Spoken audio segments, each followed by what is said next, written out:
तो पहला जो स्थान है हमारा, ये भरा जा सकता है 4 तरीकों से, कोई सा भी एक आ जाएगा ऊपर, तो ये हमारे 4 तरीके से भरा जाएगा। उसके बाद जो दूसरा स्थान है, ये एक झंडा हमारा फिक्स हो गया, तो बाकी जो 3 बचे हैं ये उन्हीं से भरा जाएगा, तो ये दूसरा स्थान भरा जाएगा 3 तरीके से। तो टोटल होंगे हमारे 4 गुना 3 बराबर 12 सिग्नल हमारे इससे बनेंगे। इसी प्रकार यदि 3 झंडों से एक सिग्नल बनाए हम, तो हम देखते हैं तो कैसे बनेंगे कि मान लो हमारे पास ये 3 झंडों को मिलाकर एक सिग्नल बनाना है, अर्थात 3 स्थानों को फिलअप करना है हमें डिफरेंट कलर के झंडों से। तो हमारे पास जो 4 कलर के झंडे हैं, उनमें से पहला भरा जा सकता है हमारा 4 तरीकों से, कोई सा भी रंग का आ जाएगा। दूसरा भरा जाएगा 3 तरीकों से, क्योंकि जो ऊपर आ गया 4 में वो फिर नीचे नहीं आएगा। और तीसरा भरा जाएगा 2 तरीकों से, क्यों, केवल 2 ऊपर आ चुके तो 2 ही झंडे बचे हैं, 2 में से कोई सा भी एक आएगा। तो इस प्रकार हमारे कुल कितने सिग्नल बन जाएंगे? 4 गुना 3 गुना 2 बराबर 24 सिग्नल बन जाएंगे। और यदि 4 का एक सिग्नल बनाना हो, तो ये सीधा सा एक ही बचा हुआ है, अब जो एक कलर बचा हुआ है वो इसमें आ जाएगा, क्योंकि 4 ही कलर थे हमारे पास। तो 4 कलर में से पहला हमारा स्थान भरा 4 तरीके से, कोई से भी कलर का इसमें हमने भर दिया था। दूसरा स्थान भरा हमारा 3 तरीके,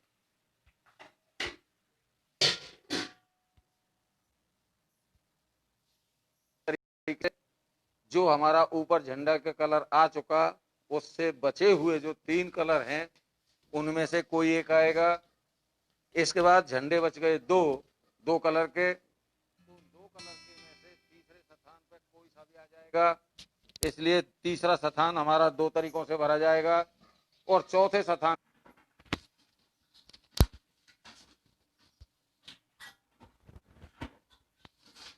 P3 ले लिया जाए, तो शर्ट हमारी होंगी वही पहले वाली S1 और S2।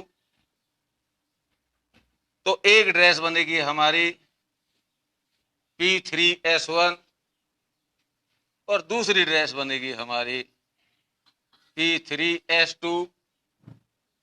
तो कुल कितनी ड्रेस बनी देखें यहां, 1 dress, 2 dress, 3 dress, 4 dress, 5 dress, 6 dress. तो टोटल ड्रेस बन गई हमारी 6। अब की बार क्या था, 3 पैंट थे, 2 शर्ट थी, ड्रेस बनी 6। जब हमारे 2 पैंट थे, 2 शर्ट थी, ड्रेस बनी थी 4। और जब हमारे 2 पैंट थे, 1 शर्ट थी, तो ड्रेस बनी थी हमारी 2। इसी प्रकार से अब मैं एक और उदाहरण देता हूं।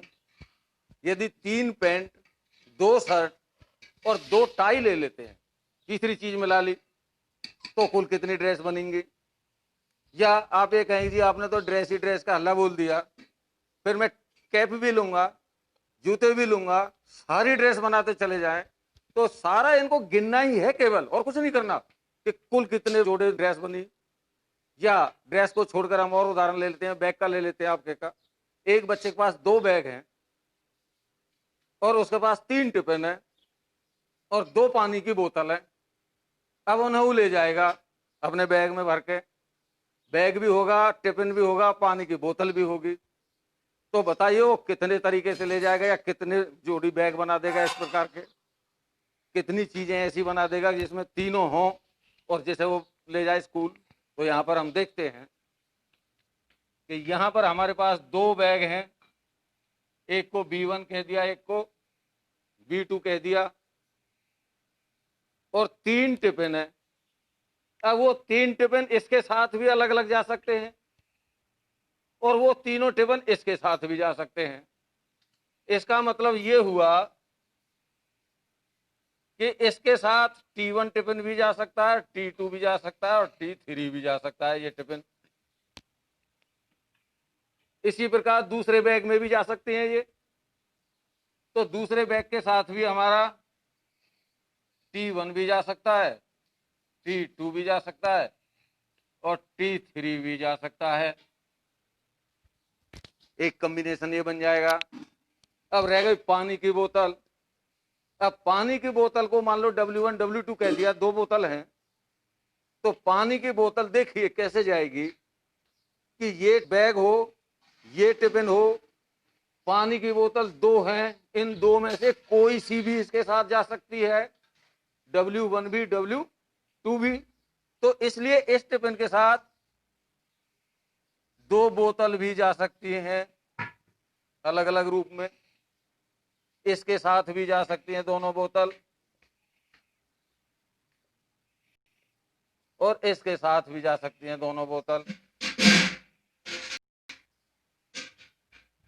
तो अब देखें कितने जोड़े बने कि यहां पर एक हमारा बैग 1, टिफिन भी 1 और बोतल भी 1, ये बना। एक हमारा बैग 1, टिफिन भी 1 और बोतल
टिफिन दूसरा, बोतल पहली। दूसरी बार देखें, बैग 1, टिफिन दूसरा, बोतल भी दूसरी। फिर देखें टिफिन तीसरे के साथ, तो बैग 1, टिफिन तीसरा, बोतल पहली। और अब की बार बैग 1, टिफिन तीसरा और बोतल दूसरी। ये हमारा पहले बैग के साथ 3 टिफिन का और 2 बोतल का कॉम्बिनेशन बना। तो ये से हम देखें कितने बने, 1 2 3 4 5 6। इसी प्रकार से दूसरे बैग के साथ बन जाएंगे इनके। इसके साथ भी दोनों बोतल आ सकती हैं, W1 और W2। इसके साथ भी W1 और W2 और इसके साथ भी W1 और W2। 6 ये बने, 6 ये, टोटल हुए हमारे 12। तो टोटल स्थितियां बन गई, अरेंजमेंट बने हमारे बराबर 12। तो अगर हम यहां से ये देखें कि हमारी 2 बोतल थी, 3 टिफिन थे और 2 बैग थे, तो ये हमारी आ गई गुना, ये आ गया 12। तो अभी आपने देखा कि जितनी हम वस्तुएं लेते थे और उनको डिफरेंट डिफरेंट तरीके से रखते थे, तो उनके साथ जो दूसरी अरेंजमेंट वस्तुएं लेती थे हम, उनका अरेंजमेंट इनके साथ लें तो इन दोनों की गुना होगा। और यही हमारा परम्यूटेशन का फंडामेंटल लॉ है, जिसे हम फंडामेंटल लॉ ऑफ परम्यूटेशंस कहते हैं, या इसे हम मल्टीप्लिकेशन लॉ भी कहते हैं। तो इसमें क्या होता है कि किसी भी घटना में यदि m डिफरेंट थिंग्स हैं और वो m प्रकार से ही घटित होती हैं, जिनका अनुसरण करते हुए n डिफरेंट थिंग्स अपने प्रकार से घटित होती हैं, तो इन दोनों के द्वारा जो टोटल हमारे इवेंट बनेंगे वो कितने बनेंगे, वो होगी इनकी product m into n। If m events happen following n events, then the total number of events